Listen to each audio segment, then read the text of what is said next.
আজ আপনাদের সাথে শেয়ার করব দই চিকেনের রেসিপি, যেটি আপনারা পরোটা, নান, সাদা ভাত কিংবা পোলাও যে কোনো কিছুর সাথে সার্ভ করতে পারেন।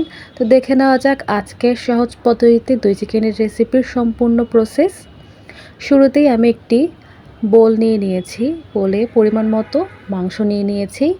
দিয়ে দিয়েছি তেজপাতা এবং 3 ধরনের বাটা মশলা, পেঁয়াজ বাটা, আদা বাটা এবং রসুন বাটা। বাটা মশলা দেওয়ার পর এ পর্যায়ে আমি অ্যাড করে দিলাম আস্ত গরম মশলা। গরম মশলা দেওয়ার পর আমি গুঁড়ো মশলাতে অ্যাড করছি শুকনো লঙ্কা গুঁড়ো স্বাদ মতো, সেই সাথে হলুদ গুঁড়ো স্বাদ মতো।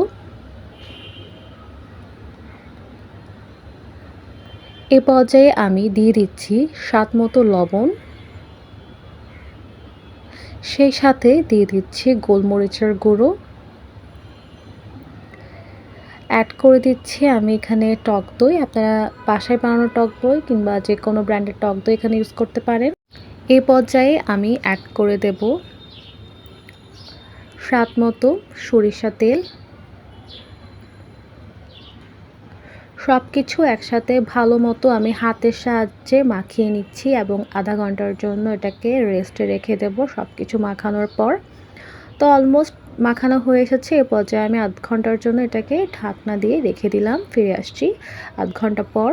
একটি পাত্রে আমি দিয়ে দিচ্ছি পরিমাণ মতো সয়াবিন তেল। আপনারা চাইলে এখানে সরিষার তেল ইউজ করতে পারেন। দিয়ে দিচ্ছি কুচো করে রাখা পেঁয়াজ। পেঁয়াজটাকে আমি গোল্ডেন ব্রাউন কালার করে ভেজে নেব।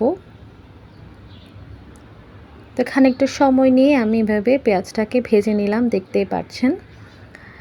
এ পর্যায়ে আমি ম্যারিনেট করে রাখা চিকেনটা দিয়ে দিলাম। সেই সাথে একদম সামান্য পরিমাণে আমি পানি অ্যাড করেছি, মশলা দেওয়া জল যেটাকে বলে। তো সব কিছু একসাথে ভালো মতো নেড়েচেড়ে বেশ খানিকক্ষণের জন্য আমি এটাকে কষিয়ে নেব। যেহেতু এখানে টক দই ইউজ করা হয়েছে, আজকের রান্নাতে খুব একটা বেশি গ্রেভি অ্যাড করার প্রয়োজন নেই। দই থেকে অনেকটা পানি ছাড়ছে, দেখতেই পাচ্ছেন। আমি সামান্য পরিমাণে গ্রেভি দিলাম, খুবই অল্প, এবং ঢাকাটা দিয়ে দিলাম।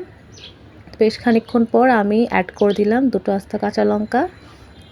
কাঁচা লঙ্কা অ্যাড করার পর আমি ঢাকনা দিয়ে দিয়েছিলাম এবং লাস্ট পর্যায়ে দিয়ে দিলাম ভাজা ধনিয়া এবং জিরে গুঁড়ো পাউডার। তো সব কিছু আমি আবারও ভালো মতো নেড়েচেড়ে নিচ্ছি, দেখতেই পাচ্ছেন।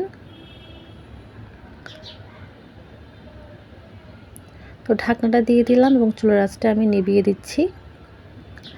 রেডি হয়ে গিয়েছে আমাদের আজকে দই চিকেন রেসিপি। আশা করছি রেসিপিটি আপনাদের ভালো লাগবে। একবার অবশ্যই ট্রাই করে দেখবেন এবং আমাদের জানাতে ভুলবেন না আজকের রেসিপিটি আপনাদের কেমন লেগেছে। সকলকে ধন্যবাদ।